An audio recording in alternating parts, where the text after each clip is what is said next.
டேஸ்டியாக ஒரு chicken recipe செய்யலாம் வாங்க. ஃபஸ்ட்டு கடாயில் கொஞ்சமாக எண்ணெய் விட்டு அதை நல்லா ஹீட் பண்ணிக்கலாம். கடாயில் நல்லா இப்போ எண்ணெய் ஹீட் ஆகி அந்த பபுள்ஸாக வருது. இப்போது ஸ்லைஸாக கட் பண்ண கொஞ்சம் வெங்காயம் எடுத்து அதில் சேர்த்துக்கலாம். நான் ஒரு 1/4 கிலோ சிக்கனுக்கு ஒரு 2 மீடியம் சைஸ் வெங்காயத்தை ஸ்லைஸாக கட் பண்ணி சேர்த்துருக்கேன். இப்போ இதை நல்லா ப்ரௌன் ஆனதும் எடுத்துக்கலாம்.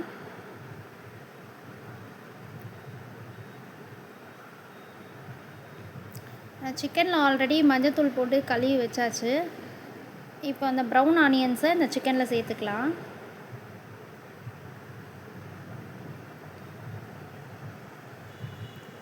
இப்போது 2 ஸ்பூன் வரைக்கும் இஞ்சி பூண்டு பேஸ்ட்டு சேர்த்துக்கலாம்.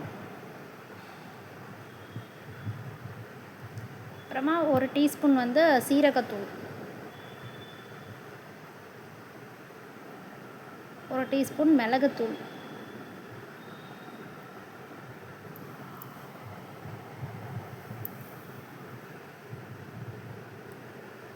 1/2 டேபிள் ஸ்பூன் வரைக்கும் நம்ம தனி மிளகாத்தூள் சேர்த்துக்கலாம்.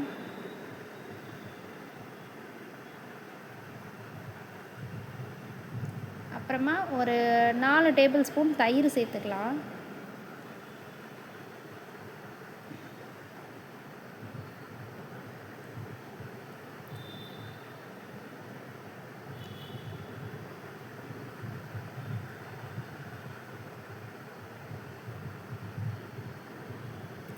கொத்தமல்லியும் கருவேப்பிலையும் நல்லா தண்ணியில் கழுவிட்டு அதையும் சேர்த்துக்கலாம்.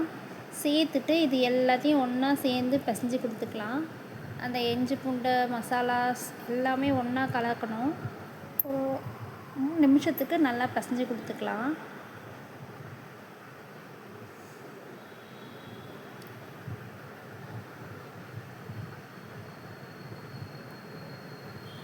ஒரு தட்டு போட்டு மூடி வச்சிடலாம். ஒரு 45 மினிட்ஸ், ½ அன் ஹவர்லேருந்து ஒரு 45 மினிட்ஸ் வரைக்கும் இந்த சிக்கன் நல்லா ஊறட்டும்.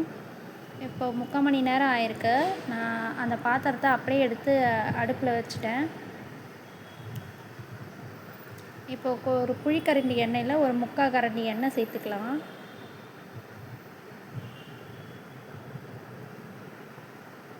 அது கூடவே ஸ்லைஸாக கட் பண்ண 2 மீடியம் சைஸ் தக்காளி அதையும் சேர்த்துக்கலாம்.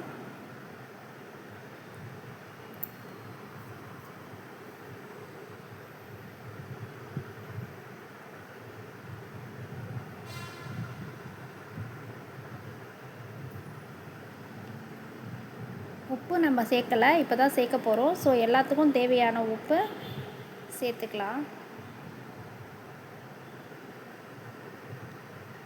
இதை நல்லா மிக்ஸ் பண்ணி விட்டுட்டு ஒரு தட்டு போட்டு மூடி வச்சிடலாம். அந்த தக்காளி எண்ணெய்லாம் நல்லா கலந்து ஒரு தட்டு போட்டு மூடி வச்சிடலாம்.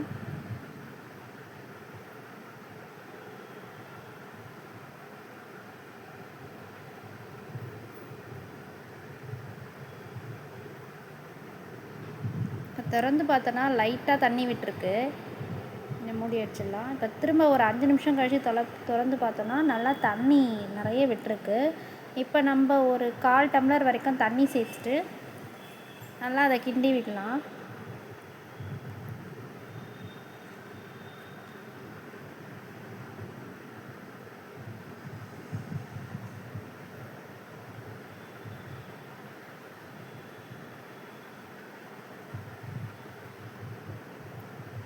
திரும்ப தட்டு போட்டு மூடி வச்சிடலாம். கரெக்டாக ஒரு 5 மினிட்ஸ் கழித்து ஓப்பன் பண்ணி பார்க்கலாம்.